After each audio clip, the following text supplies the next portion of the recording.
¿Qué hace aquí esa vieja parásita? No tenemos sitio para ti. Los gritos de Marta resonaron por mi casa de la playa como una bofetada al alma. Allí estaba yo, de pie en la entrada de mi propio hogar, con las llaves temblando en la mano, mirando cómo mi nuera me fulminaba con absoluto desprecio desde mi terraza.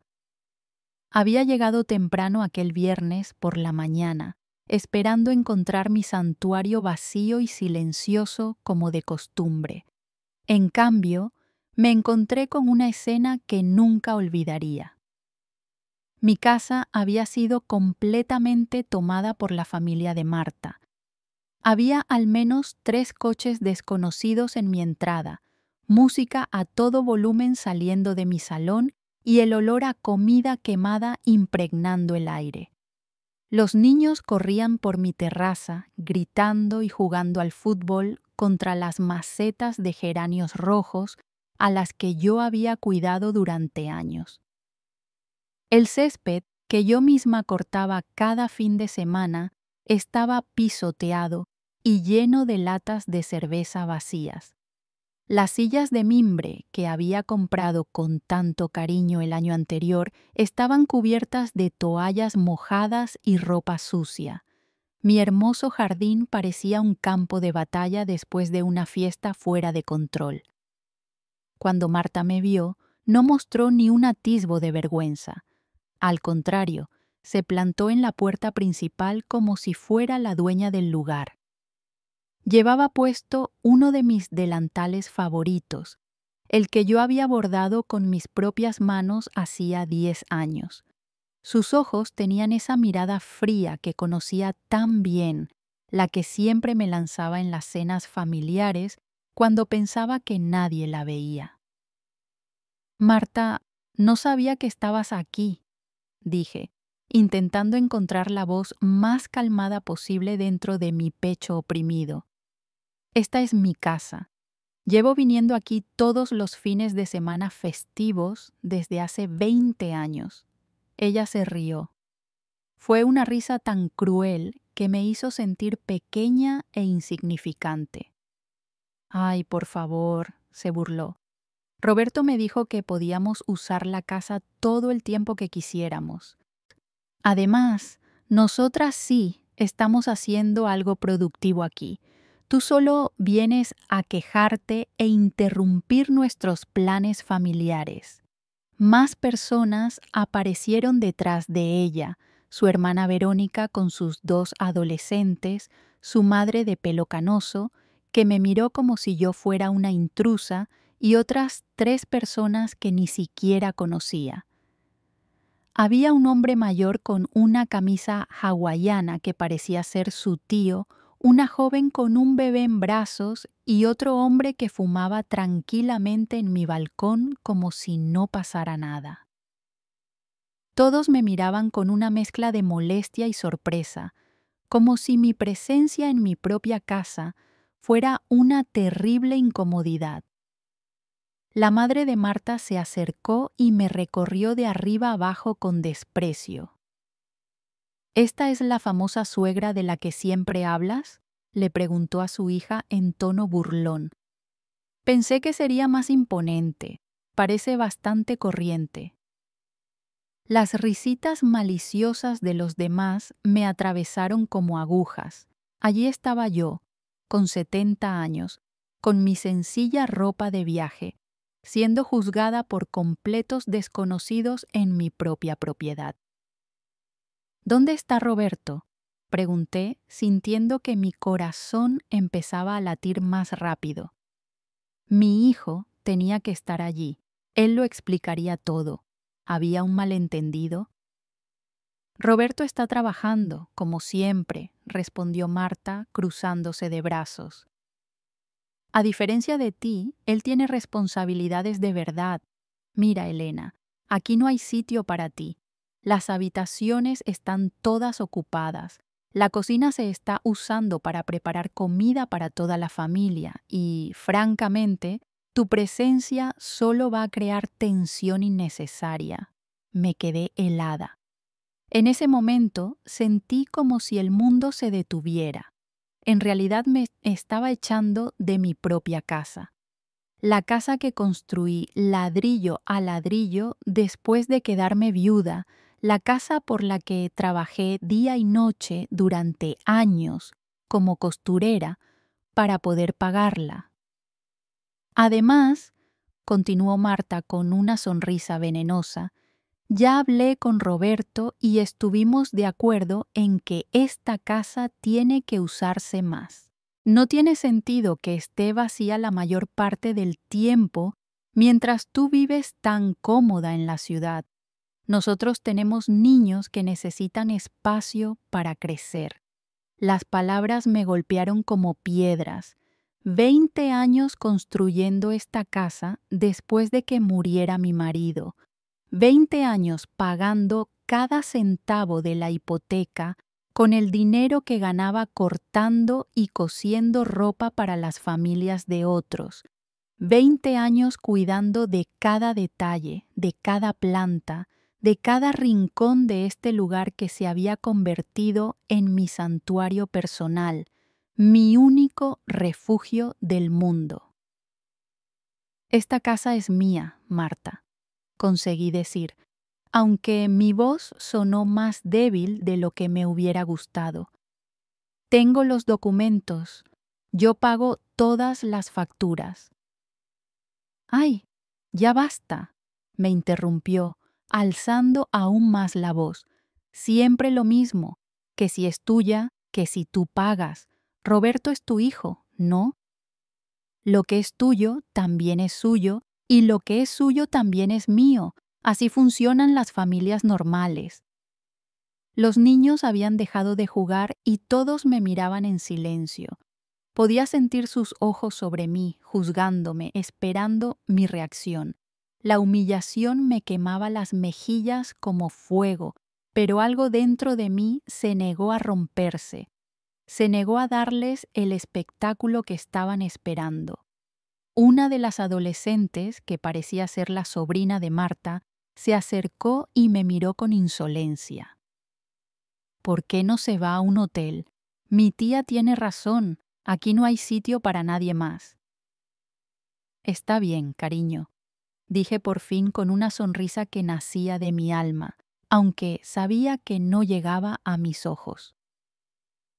Entiendo perfectamente la situación.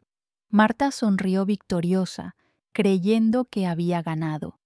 Los demás parecían satisfechos, como si hubieran sido testigos de una victoria justa. No tenían ni idea de lo que acababan de desencadenar.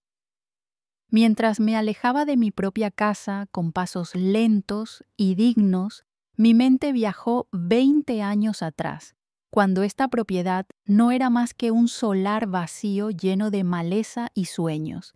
Yo tenía 50 años entonces.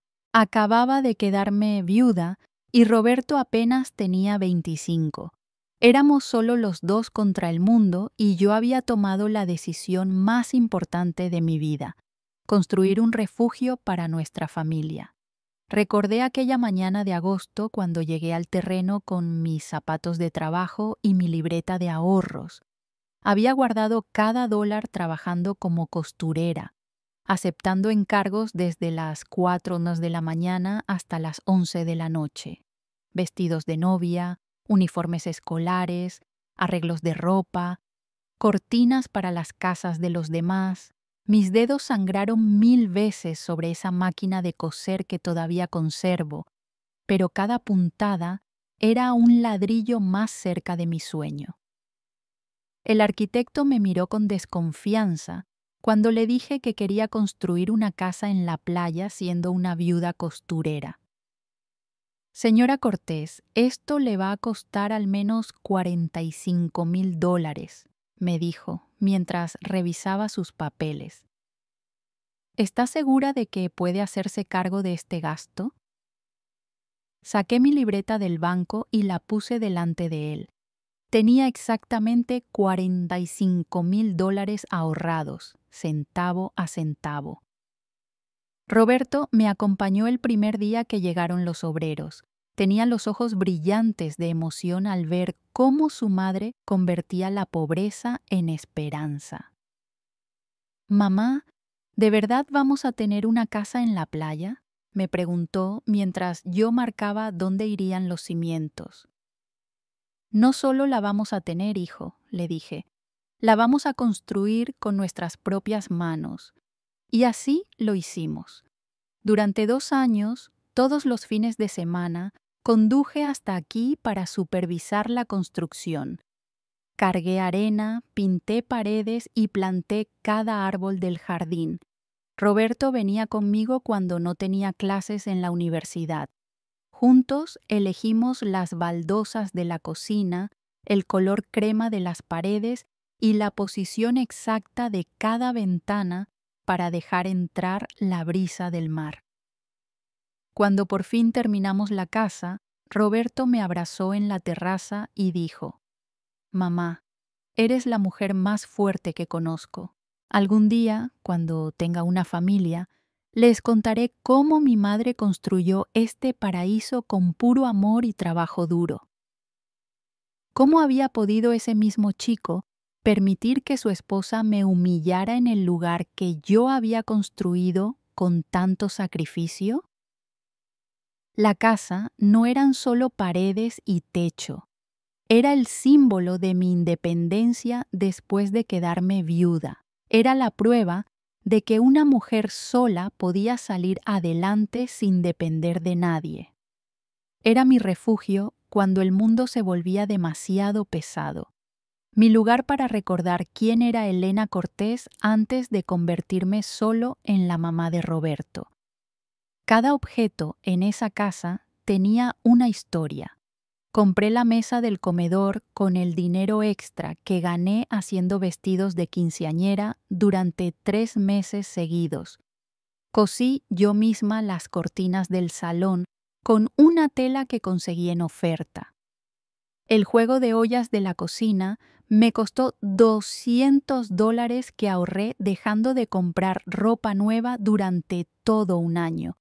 Pero lo que más dolía era recordar todas las veces que Marta había venido aquí como invitada. Los primeros años de su matrimonio con Roberto se comportaba como una nuera agradecida. «Ay, señora Cortés, qué casa tan hermosa tiene. Debe sentirse muy orgullosa de todo lo que ha logrado». Me ayudaba a cocinar, jugaba con los niños en la playa e incluso me traía flores del mercado cuando venían de visita. ¿Cuándo había cambiado todo? ¿Cuándo había empezado a mirarme como si yo fuera una carga en lugar de la mujer que le había dado un marido? Quizá fue cuando Roberto consiguió ese trabajo mejor pagado y ella dejó de trabajar. O quizá fue cuando compraron su propia casa en la ciudad y empezó a sentirse superior a la viuda costurera que vivía en un pequeño apartamento. Las señales habían estado allí durante años, pero yo las había ignorado, sus comentarios sobre mi edad.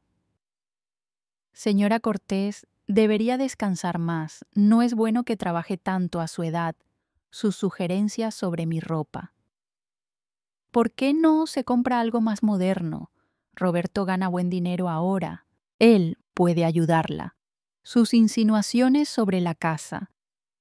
«Es un desperdicio que esta casa esté vacía la mayor parte del tiempo». Ahora entendía que llevaba mucho tiempo planeando esto. La invasión de mi casa no había sido espontánea.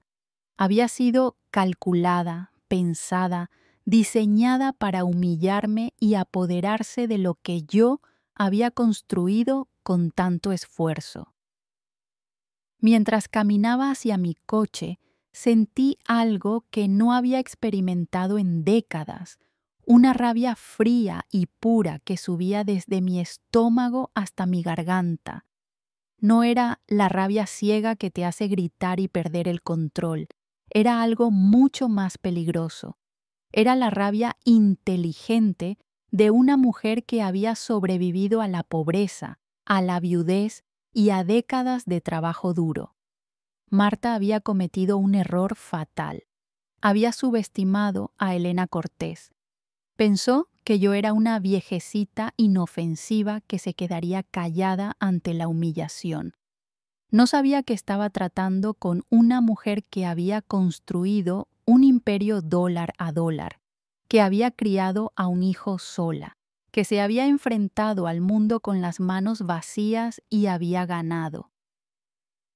Pero lo que más me dolía no era la traición de Marta, era la traición silenciosa de Roberto, mi hijo, el niño al que había cuidado cuando tenía fiebre, el joven al que apoyé durante la universidad, el hombre que me había prometido que siempre me protegería, había permitido que su esposa me tratara como basura en mi propia casa.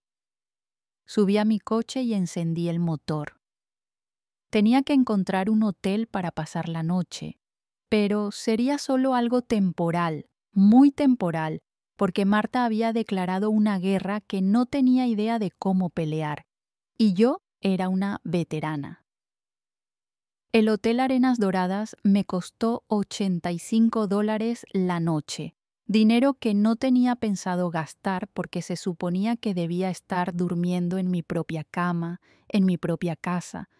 Pero allí estaba yo, registrándome como cualquier otra turista mientras mi hogar estaba ocupado por invasores que se sentían con derecho a mi propiedad.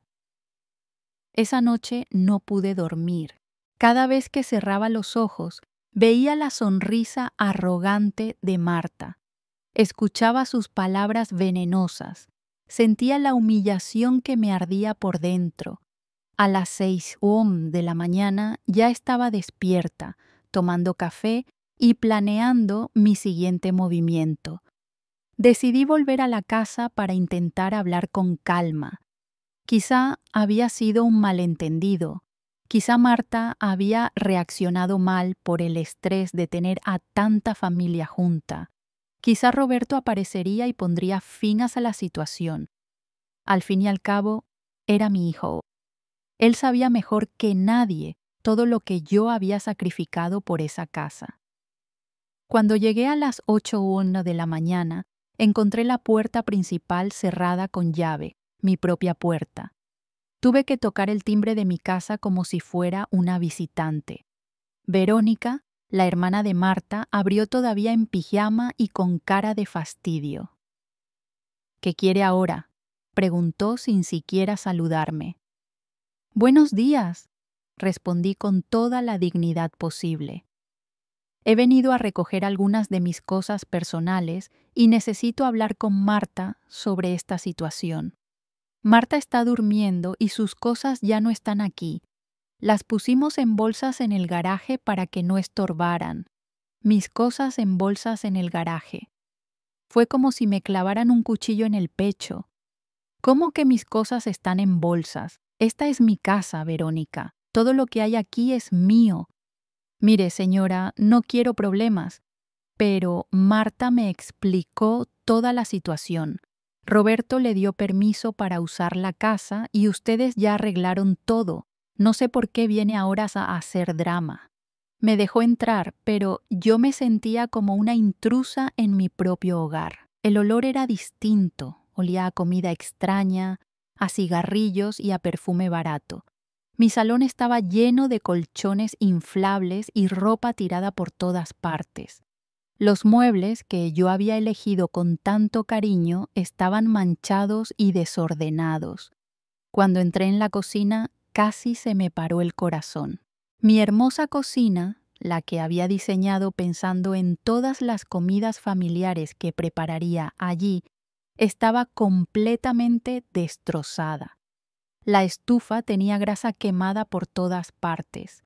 El fregadero estaba lleno de platos sucios que ya olían mal, y habían usado mis mejores ollas para cocinar algo que había dejado manchas permanentes en el fondo. «¿Dónde están mis platos de porcelana?», pregunté con la voz temblorosa. «Ah, algunos de esos se rompieron. Los niños estaban jugando, ya sabe cómo son. Marta dice que eran muy viejos de todos modos. Mis platos de porcelana, los que había comprado uno por uno durante años, ahorrando para completar el juego, los que solo usaba en ocasiones especiales porque los cuidaba como tesoros, estaban rotos, tirados, como si no valieran nada. Subí las escaleras hacia mi dormitorio principal, el santuario donde había planeado descansar esos días. La puerta estaba abierta y dentro estaba la madre de Marta, ya vestida, ordenando ropa en mi armario como si fuera suyo. Disculpe, dije, intentando mantener la compostura. Este es mi cuarto. Ay, mi hija Marta ya me explicó todo. No se preocupe, voy a cuidar muy bien de las cosas. Mire, hasta le organicé la ropa en estas bolsas para que no se arrugue. Mis vestidos, mis blusas, mis zapatos, toda mi ropa personal estaba metida a la fuerza en bolsas de plástico como si fueran ropa para donar. 2 niños que no conocía dormían en mi cama y mis almohadas favoritas estaban en el suelo, llenas de manchas. Señora, necesito que saque a estos niños de mi cama, dije con firmeza. ¿Su cama?, se burló. Ay, por favor, Marta me dijo que usted ya no iba a usar este cuarto. Los niños necesitan dormir cómodos, no en el suelo. Era como vivir una pesadilla. En mi propia casa me trataban como si yo fuera la intrusa, como si mis 30 años de trabajo y sacrificio no significaran nada, como si mis derechos sobre mi propiedad fueran solo caprichos de una anciana. Bajé las escaleras, temblando de indignación, y fui a buscar a Marta. La encontré en la terraza tomando café en una de mis tazas favoritas, con mi bata de casa puesta, hablando por teléfono como si fuera la señora del lugar. Sí, mamá, la casa es preciosa, no te preocupes, ya tengo todo bajo control. La suegra ya entendió cómo son las cosas ahora. Se reía mientras hablaba, como si mi humillación fuera un chiste. Cuando me vio, colgó y me miró con fastidio. ¿Qué haces aquí tan temprano? Creí que había quedado claro que aquí no hay sitio para ti. Marta, tenemos que hablar. Esta casa es legalmente mía. Yo pago los impuestos. Yo pago el mantenimiento. Tengo todos los documentos. Roberto no tiene derecho a darte permiso sobre mi propiedad sin consultarme. Ay, por favor, no empieces con tu drama legal. Roberto es tu hijo, ¿no? Los hijos heredan de sus padres. Es normal. Además, estamos cuidando mejor la casa que tú. Mira lo llena de familia que está. Qué feliz se ve. ¿Feliz? Has destrozado mi cocina. Rompiste mis platos y pusiste mi ropa en bolsas como si fuera basura. Bueno, tienes muchas cosas viejas que ya no sirven. Aprovechamos para hacer una limpieza general. Te hicimos un favor. No podía creer lo que estaba escuchando. Aquella mujer había invadido mi casa, destruido mis pertenencias, humillado mi historia y mis recuerdos, y luego tenía la desfachatez de decirme que me había hecho un favor. ¿Dónde está Roberto?, pregunté por última vez. Ya te dije que está trabajando, pero no te preocupes, él está totalmente de acuerdo con todo esto. De hecho, fue idea suya. Dijo, ya es hora de que esta casa se use para algo productivo en vez de estar vacía esperando tus visitas ocasionales. Esa mentira me rompió el corazón. Yo conocía a mi hijo mejor que nadie. Roberto nunca habría planeado algo así a mis espaldas. Pero entonces, ¿por qué no estaba allí defendiéndome? ¿Por qué estaba permitiendo que su esposa me tratara así? Marta, voy a ser muy clara contigo.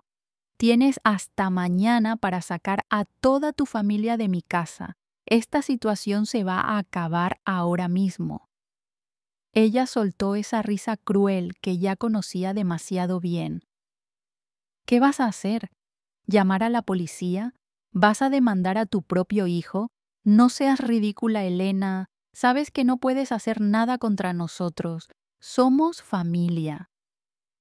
En ese momento supe que tenía razón en una cosa. Éramos familia. Pero se le había olvidado una regla fundamental de las verdaderas familias. Los lobos no atacan a la manada, y ella acababa de atacar a la loba más vieja y más sabia de todas. Sonreí y me di la vuelta para irme. Tienes razón, Marta. Somos familia, y pronto vas a ver lo que eso significa de verdad. Esa tarde volví a la casa con una excusa. Había olvidado recoger un medicamento importante del botiquín de mi baño. Marta me dejó entrar de mala gana, pero no me acompañó. Estaba demasiado ocupada organizando una barbacoa en mi terraza con toda su familia política. Mientras subía las escaleras hacia mi baño, aproveché para inspeccionar de verdad los daños que le habían hecho a mi hogar. Lo que encontré fue aún peor de lo que había imaginado. Mi dormitorio principal no solo estaba ocupado por la madre de Marta y los niños desconocidos, habían movido mi tocador, arañado el espejo con algo afilado y usado mis cajones para guardar su ropa interior sucia. El baño era una pesadilla. Mi bañera de porcelana blanca, que había mandado instalar especialmente porque soñaba con darme baños relajantes después de largos días de trabajo, estaba manchada de tinte de pelo negro. Las toallas que yo había bordado a mano estaban tiradas en el suelo, sucias y malolientes. Mis productos de cuidado personal habían desaparecido, seguramente usados por todas las mujeres de la familia de Marta. Pero lo que de verdad me hizo temblar de rabia fue lo que encontré en mi armario secreto. Detrás del armario principal tenía un pequeño espacio donde guardaba mis documentos más importantes y algunos objetos de valor sentimental. Era mi lugar ultra privado, del que nadie más sabía que existía. Ese espacio había sido descubierto y violado. Mis documentos estaban revueltos, algunos en el suelo. Las joyas que había heredado de mi madre habían desaparecido. Los títulos de propiedad de la casa estaban arrugados, como si alguien los hubiera estado revisando y manoseando sin cuidado. Pero lo más alarmante fue encontrar papeles que no eran míos, documentos legales con los nombres de Roberto y Marta. Los tomé con las manos temblorosas y los leí rápidamente. Era una solicitud para cambiar la titularidad de la propiedad. Querían transferir la casa al nombre de Roberto, alegando que yo, debido a mi avanzada edad y a mi deteriorado estado mental, ya no era capaz de administrar bienes valiosos. Deteriorado estado mental. Yo, la mujer que había manejado sus finanzas perfectamente durante 70 años, que había construido una pequeña fortuna desde cero, que todavía trabajaba y mantenía su independencia económica. Querían declararme mentalmente incompetente para robarme la casa. El papel estaba fechado la semana pasada. Eso confirmaba que la invasión de mi casa no había sido espontánea. Formaba parte de un plan elaborado para apoderarse de mi propiedad usando la ley a su favor. Al final de los documentos encontré algo que me heló la sangre, una tasación inmobiliaria. Habían tasado mi casa de la playa en $300,000 y había una nota escrita a mano con la letra de Marta. Con este dinero podemos comprar un piso más grande y mandar a los niños a un colegio privado. Solo necesitamos que R firme los papeles. Y que la vieja no dé problemas. La vieja. Así me llamaban. La vieja que no debía dar problemas mientras ellos me despojaban de todo lo que había construido en mi vida. Metí todos los documentos en mi bolso. Era la evidencia que necesitaba para comprender completamente la situación. Esto no era solo una invasión familiar, era un robo planificado, un fraude elaborado para arrebatarme el trabajo de toda una vida con la complicidad de mi propia sangre. Salí del armario y fui hacia la ventana de mi dormitorio. Desde allí podía ver la terraza donde toda la familia de Marta estaba celebrando. Tenían la música a todo volumen, asaban carne en mi barbacoa nueva y usaban mi vajilla de exterior. Los niños corrían por mi jardín, gritando y jugando sin supervisión, pisoteando las flores que yo había plantado con tanto cariño. Pero lo que más me dolió fue ver a Verónica, la hermana de Marta, haciéndose selfies en distintos rincones de mi casa, posando como si fuera su nueva propiedad. En una foto estaba sentada en mi hamaca favorita. En otra, en la cocina sirviendo bebidas como si fuera la anfitriona. Las iba subiendo a sus redes sociales con comentarios como: vacaciones familiares en nuestra nueva casa de la playa y bendecidos con este paraíso, nuestra nueva casa. Ya ni siquiera era la casa de la familia, era su nueva casa. Tomé fotos de todo con mi teléfono, el desorden, los daños, las manchas, la ropa tirada. Si aquello iba a convertirse en una batalla legal, necesitaba pruebas de cómo habían tratado mi propiedad. Cuando bajé las escaleras, oí a Marta al teléfono otra vez. Esta vez no se molestó en bajar la voz cuando me vio. No, mamá, no te preocupes. El abogado dice que es muy fácil. Como Roberto es hijo único, puede reclamar la herencia anticipada por la incapacidad de su madre. Y cuando la casa esté a su nombre, podremos hacer lo que queramos con ella. Herencia anticipada por incapacidad. Querían declararme mentalmente incompetente para robarme la herencia mientras yo todavía estaba viva. Sí, ya enviamos los papeles médicos falsos. Le pagamos a ese médico de la clínica barata $50 para que firmara un informe diciendo que tiene demencia senil. Roberto no quería al principio, pero le expliqué que es por el bien de los niños. Papeles médicos falsos, un médico corrupto, un informe de demencia senil inventado. Mi propio hijo convencido de que despojarme de mi propiedad era por el bien de sus hijos. La conversación siguió, pero yo ya no pude escuchar más. Mi mundo se estaba desmoronando, no solo por la traición, sino por la sofisticación del engaño. Habían planeado cada detalle, cada mentira, cada documento falso necesario para robarme legalmente. Salí de la casa sin despedirme. Ya no quedaba nada de qué hablar con esa mujer.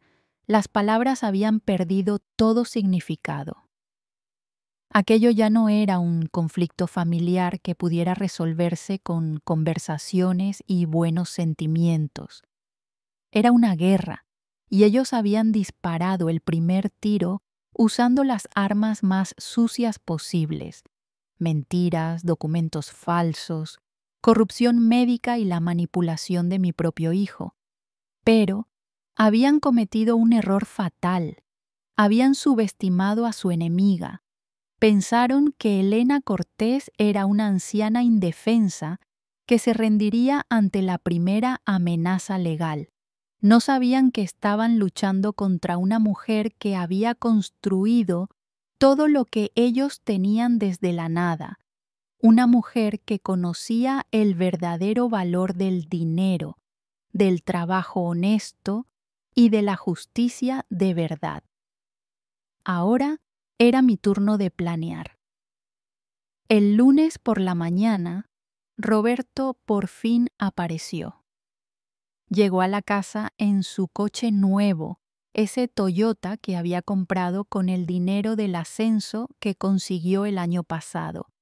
Lo vi aparcar en mi entrada como si nada hubiera pasado, como si su familia no hubiera invadido mi hogar y destrozado mi vida en un solo fin de semana. Yo le estaba esperando en la terraza del hotel, observando mi casa con unos prismáticos que había comprado en una tienda de artículos deportivos. Había pasado la noche en vela, organizando todos los documentos que había encontrado, tomando notas y preparándome para este momento. Sabía que Roberto vendría tarde o temprano.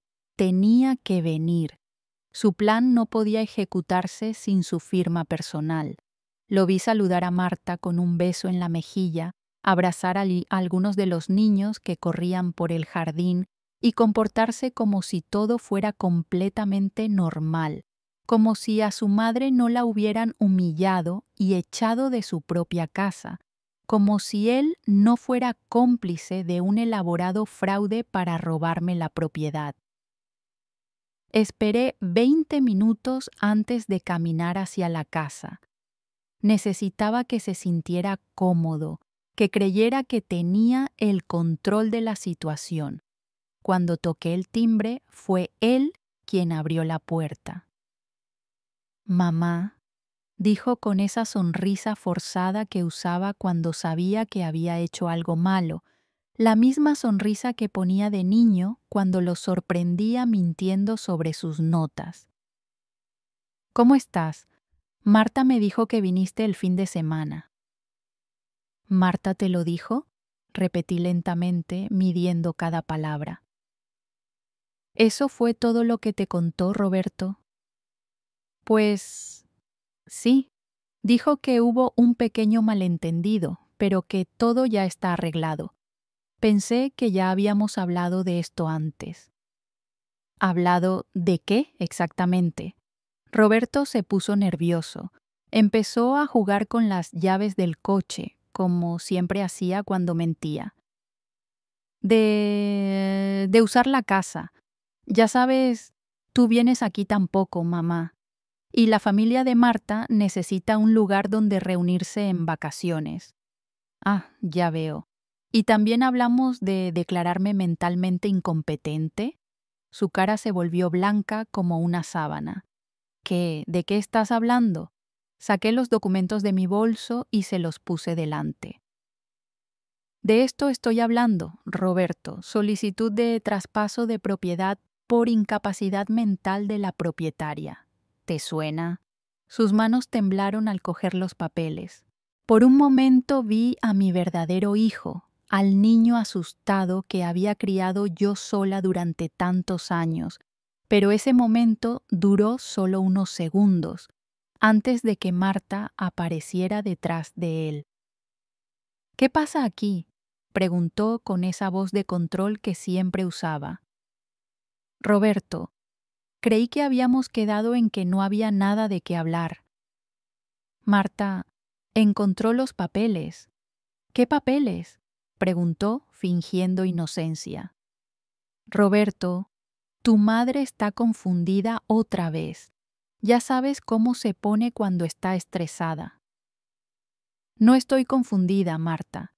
Y tampoco estoy senil, como dice el informe médico falso por el que pagaste $50. La máscara se cayó por completo. Sus ojos se llenaron de odio puro. «Estabas espiando nuestras conversaciones privadas. Estaba defendiendo mi casa de invasores y ladrones». «¿Ladrones?», gritó. «No somos ladrones. Roberto es tu hijo. Él tiene derecho a esta propiedad. Roberto tiene derecho a heredar cuando yo muera, no a robarme mientras sigo viva». «Ay, por favor». «Ya estás vieja, Elena. ¿Cuántos años más vas a vivir? ¿Por qué no nos dejas hacer algo productivo con esta casa en lugar de que se quede vacía, esperando tus visitas ocasionales?» El silencio que siguió fue ensordecedor. Roberto tenía la cabeza agachada como un niño castigado. La madre de Marta y Verónica habían salido de la casa y escuchaban desde la terraza. Los niños habían dejado de jugar y nos miraban con curiosidad. ¿De verdad acabas de sugerir que mi madre se dé prisa en morirse para que tú puedas quedarte con su casa? Roberto por fin alzó la voz. Yo no dije eso, se defendió Marta. Solo dije que ella no necesita tantas propiedades a su edad. ¿Quién eres tú para decidir lo que necesito o no necesito? Le pregunté directamente. ¿Quién te crees que eres para invadir mi casa, destruir mis cosas, robar mis joyas y planear quitarme el trabajo de toda una vida con documentos falsos? No hemos robado nada. ¿No? Entonces, ¿dónde están los pendientes de perlas que me dejó mi madre? ¿Dónde está el reloj de oro de mi difunto marido?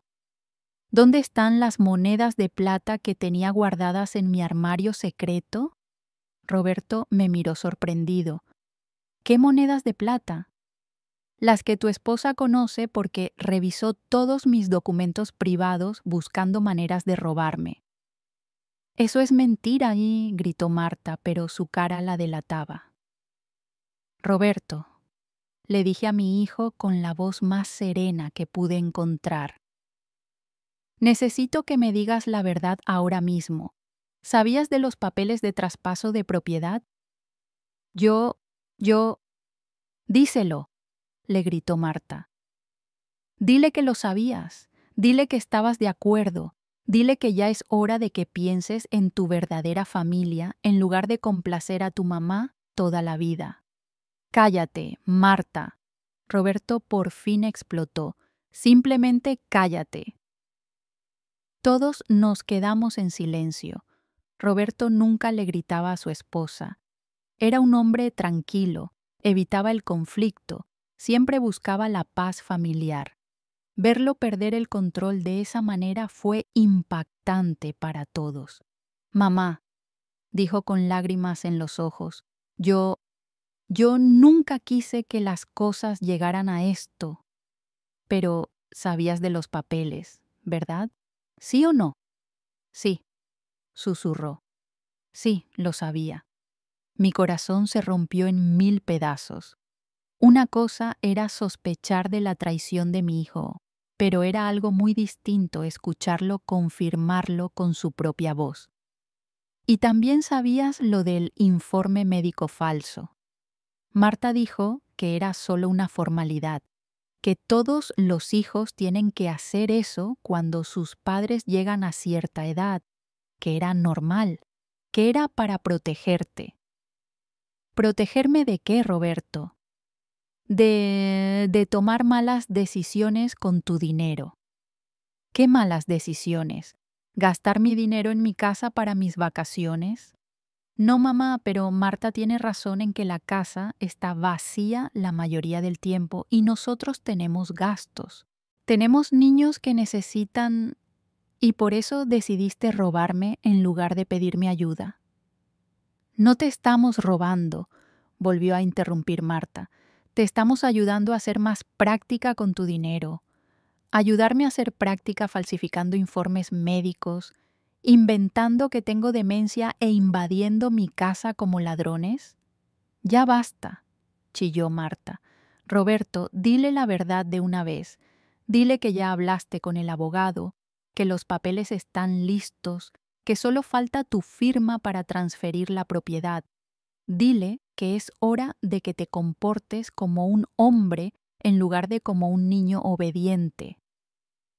Roberto me miró con los ojos llenos de vergüenza y dolor. Mamá, lo siento mucho. Estás pidiendo perdón y al mismo tiempo vas a robarme mi casa. No es robar, es asegurar el futuro de mis hijos, destruyendo el presente de tu madre. No respondió.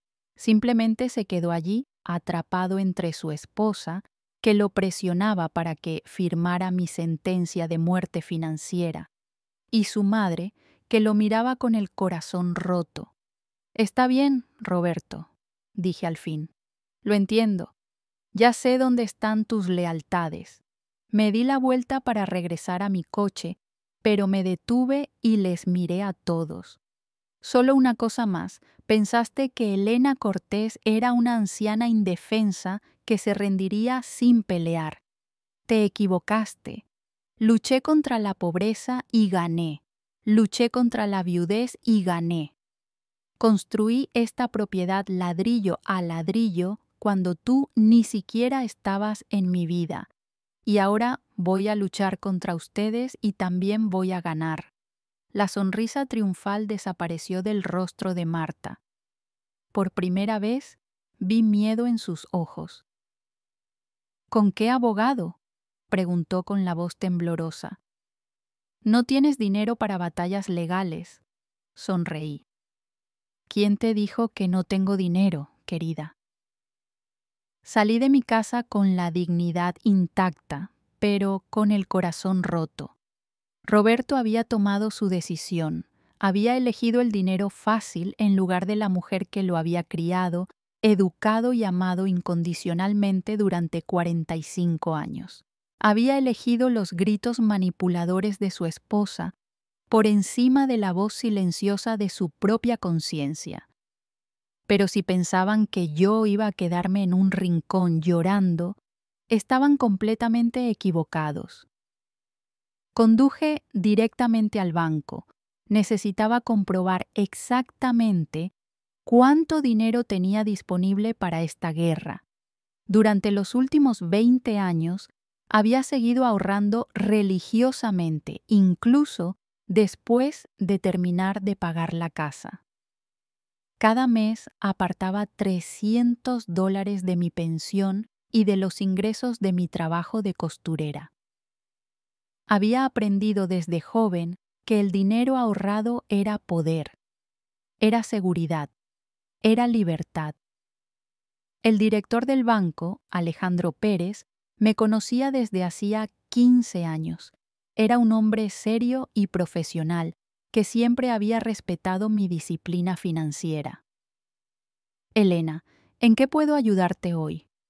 Necesito el saldo exacto de todas mis cuentas y necesito hablar de un asunto legal delicado. Cuando me mostró las cifras en la pantalla, sonreí por primera vez en días. Tenía $87,000 en ahorros, más $23,000 en certificados de depósito y $12,000 en mi cuenta corriente. $122,000 en total. Marta había calculado mal. Ella pensaba que yo era una viejecita pobre que dependía únicamente de una pensión miserable.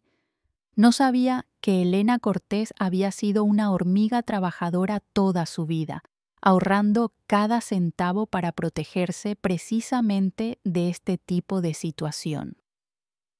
Señor Pérez, necesito que bloquee cualquier intento de terceros de acceder a mis cuentas y necesito una carta oficial del banco que confirme mi plena capacidad mental para manejar mis finanzas. Por supuesto, Elena. ¿Hay algún problema? Mi familia está intentando que me declaren mentalmente incompetente para quedarse con mis bienes. Su rostro se puso serio. Eso es muy grave. ¿Necesita una recomendación de un abogado especializado? Sí, por favor. Me dio el nombre y el teléfono de Tomás Gálvez, un abogado especializado en derecho de familia y fraudes patrimoniales. Es el mejor en este tipo de casos. Dígale que va de mi parte. Salí del banco con una nueva energía recorriéndome las venas.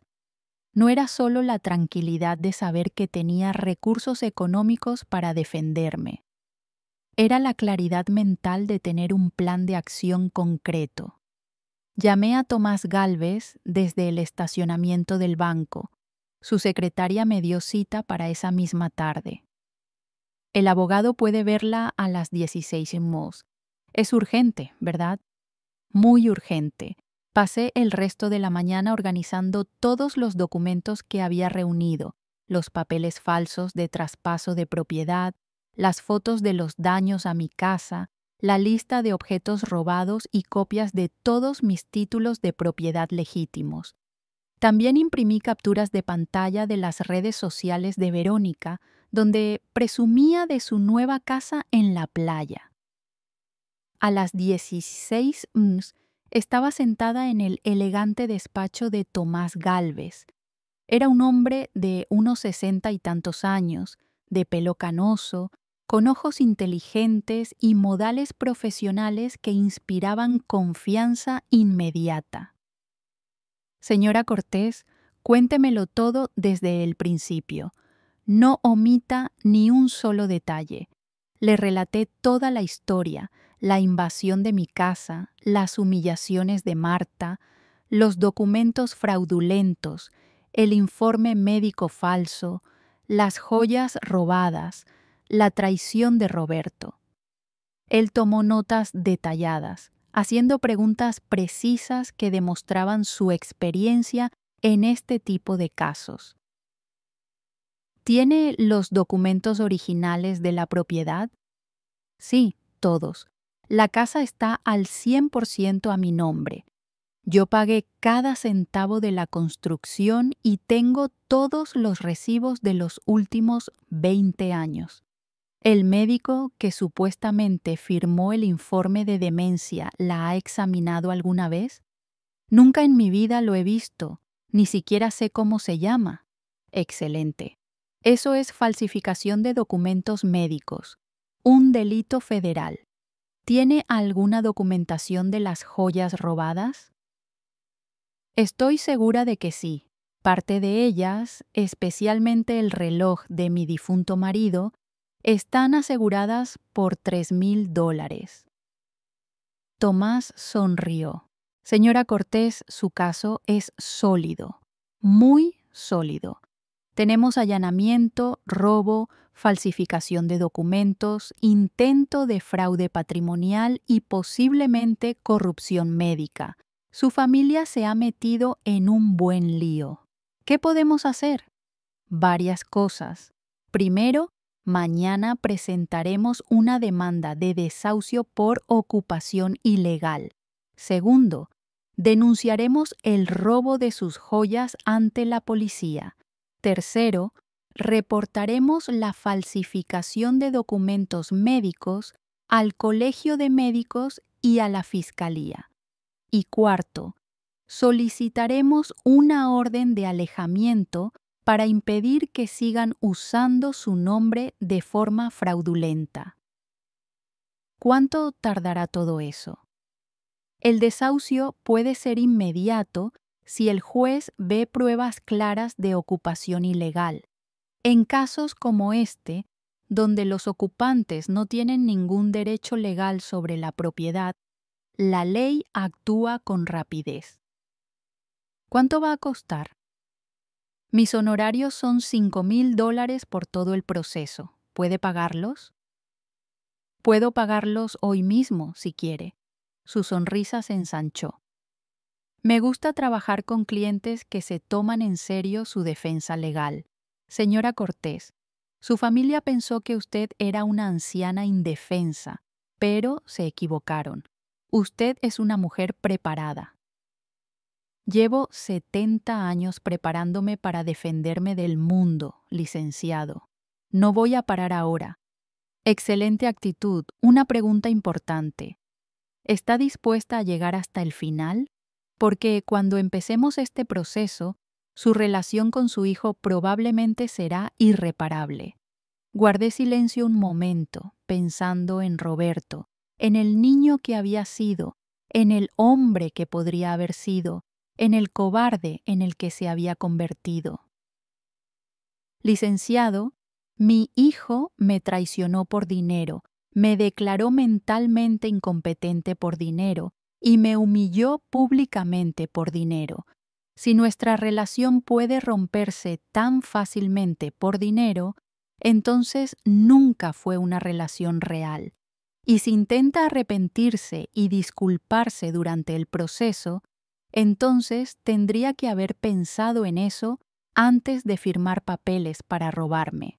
Las disculpas después de ser descubierto no cuentan.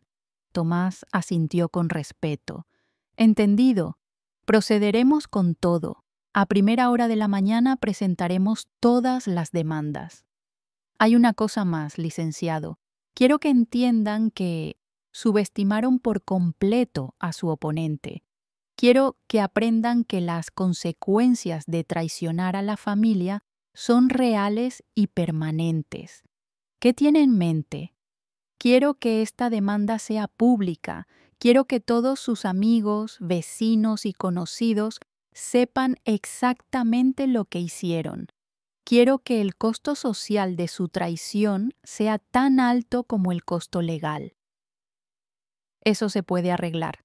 Los expedientes judiciales son públicos y podemos asegurarnos de que los medios locales se enteren de un caso tan escandaloso. Salí de ese despacho sintiéndome completamente distinta de cómo había entrado. Ya no era Elena Cortés, la madre traicionada y humillada. Ahora era Elena Cortés, la mujer que se estaba defendiendo con todas las armas legales a su alcance. Esa noche, desde la habitación del hotel, llamé a mi hermana Laura en Texas. Le conté toda la historia. Elena, no puedo creer que Roberto te hiciera eso después de todo lo que sacrificaste por él. Ya no importa lo que sacrifiqué, Laura. Lo que importa es lo que voy a recuperar. ¿Necesitas que vaya a ayudarte? No, hermana. Esta batalla tengo que pelearla sola. Pero gracias por ofrecerte. Colgué el teléfono y me senté en la cama, mirando hacia mi casa. Desde la ventana del hotel podía ver las luces encendidas, la música todavía sonando, la celebración continuando como si nada hubiera pasado. El día siguiente iba a ser muy diferente para todos ellos. Sonreí en la oscuridad. Elena Cortés había vuelto a la guerra. El martes, a las 8 de la mañana, Tomás Gálvez llegó a mi casa con 3 documentos legales, un agente de policía y un notario público. Yo llegué exactamente a la misma hora en un taxi, vestida con mi mejor traje gris y llevando una carpeta llena de pruebas. La familia de Marta estaba desayunando en mi terraza cuando vieron la comitiva legal aparcar en la entrada. Vi a Marta dejar caer su taza de café cuando reconoció las placas oficiales del coche de policía. «Buenos días», dijo Tomás con una voz profesional y firme. «Soy el abogado Tomás Gálvez, representante legal de la señora Elena Cortés, la legítima dueña de esta propiedad. Hemos venido a entregar una orden inmediata de desalojo por ocupación ilegal». Marta salió corriendo de la terraza, con una expresión de pánico en el rostro.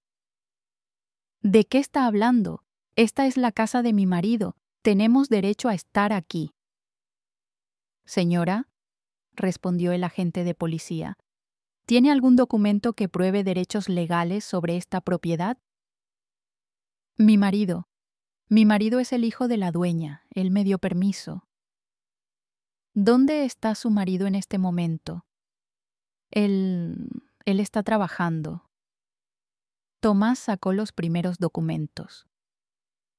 «Aquí tengo la escritura original de la propiedad a nombre exclusivo de la señora Cortés. También tengo los recibos del impuesto predial de los últimos 5 años, todos pagados por la señora Cortés, y esta orden judicial de desalojo inmediato por ocupación sin el consentimiento de la propietaria». La madre de Marta apareció detrás de su hija, visiblemente nerviosa. «¿Qué está pasando aquí?» «Lo que está pasando», dije con voz tranquila pero firme, «es que ustedes invadieron mi casa sin mi consentimiento, destruyeron mi propiedad, robaron mis pertenencias y trataron de quitarme el trabajo de toda una vida usando documentos falsos. Ahora van a enfrentar las consecuencias legales». Verónica salió de la casa grabando todo con su teléfono. «Esto es abuso a una persona mayor. La señora está loca y nos está acosando». «Señorita», intervino el notario público, «deje de grabar inmediatamente. Este es un procedimiento legal oficial y usted no está autorizada para documentarlo. Tomás sacó más papeles. También tengo aquí una denuncia formal por el robo de joyas y objetos de valor, con una lista detallada de todos los artículos faltantes y sus valores estimados. Nosotros no robamos nada, gritó Marta. ¿Dónde están los pendientes de perlas que pertenecían a la madre de la señora Cortés?, preguntó el policía. Yo no sé de qué pendientes habla.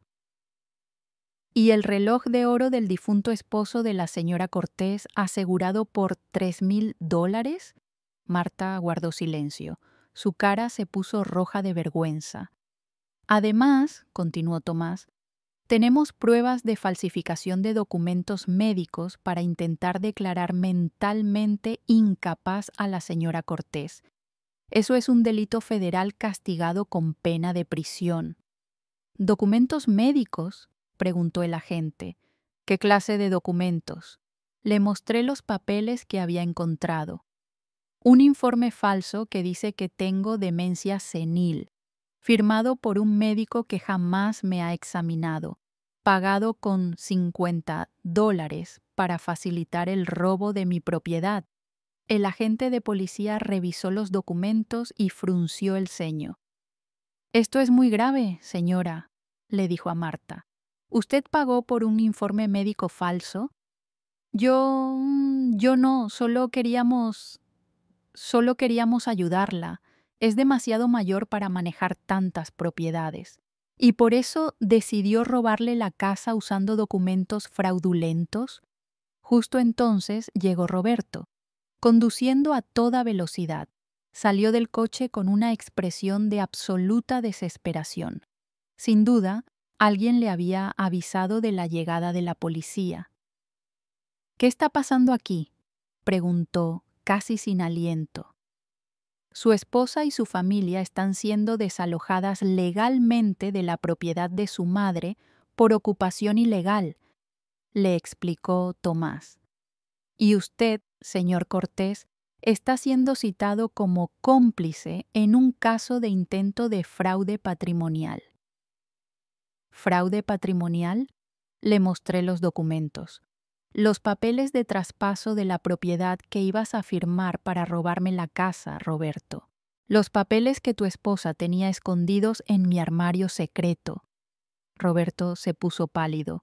Mamá, puedo explicarlo. Ya no queda nada que explicar. Tú ya tomaste tu decisión. Pero yo no quería que esto llegara tan lejos. ¿No querías que llegara a qué? ¿A que yo me defendiera? ¿Esperabas que me quedara callada mientras ellos me robaban el trabajo de toda una vida? Marta se acercó a Roberto y le susurró algo al oído. Él negó con la cabeza. «¿Qué te está diciendo tu esposa, Roberto?», pregunté. «Quiere que le digan a la policía que tienes problemas mentales, que te inventas las cosas». «¿Qué? ¿Y qué vas a decir tú?». Roberto me miró a los ojos por primera vez en días. Vi al niño asustado que había sido, pero también vi al hombre cobarde en el que se había convertido. Yo no sé qué decir, mamá». «Entonces no digas nada». Tomás sacó los últimos documentos. «Señor Roberto Cortés, aquí tiene su citación oficial. Tiene 3 días para presentarse en el juzgado de familia y responder por los cargos de complicidad en intento de fraude patrimonial contra una persona mayor». ¿Complicidad? Su firma aparece en los documentos de solicitud de traspaso de propiedad. Su nombre figura en la solicitud de incapacidad mental de su madre. Usted autorizó el uso fraudulento de esta propiedad. Es legalmente responsable de todos los daños. Pero soy su hijo. Ella no puede demandar a su propio hijo. «Señor Cortés», dijo el agente de policía, «la ley no hace excepciones por parentesco cuando se trata de fraude y robo. Un delito es un delito, lo cometa quien lo cometa». La madre de Marta empezó a llorar. Esto es injusto. Somos familia. Las familias no se demandan entre sí. Las familias tampoco se roban entre sí, respondí. Pero ustedes decidieron romper esa regla primero. Tomás miró su reloj. Tienen exactamente 2 horas para recoger sus pertenencias personales y abandonar la propiedad. Cualquier objeto que pertenezca a la señora Cortés debe quedarse aquí. El agente supervisará el proceso para asegurarse de que no se lleven nada que no sea suyo. ¿2 horas? Gritó Verónica. Es imposible. Tenemos niños, tenemos maletas. Deberían haber pensado en eso antes de invadir la propiedad de otra persona, respondió el notario. Marta se acercó a mí con lágrimas en los ojos, pero ya no eran lágrimas de tristeza, eran lágrimas de pura rabia. «Vas a pagar por esto», me gritó. «Vas a pagar muy caro por humillarnos de esta manera. Roberto, di algo, defiende a tu familia». Roberto me miró con una expresión que nunca antes le había visto. No era amor, no era respeto, no era arrepentimiento, era resentimiento, resentimiento puro. «Mamá, ¿de verdad vas a seguir adelante con esto?» «Roberto, ya seguí adelante. Tú me trajiste hasta aquí». «Pero somos familia». «¿Familia?», repetí la palabra lentamente. «Familia invade casas, familia roba joyas, familia falsifica documentos médicos, familia humilla a sus mayores en público». Nosotros solo queríamos... Ustedes querían robarme y yo quiero justicia. Tomás cerró su carpeta. «Señoras y señores, les quedan 2 horas. El reloj ya empezó a correr». Observé cómo toda la familia de Marta corría hacia la casa como hormigas desesperadas, recogiendo sus cosas, gritándose unos a otros y culpándose mutuamente por el desastre.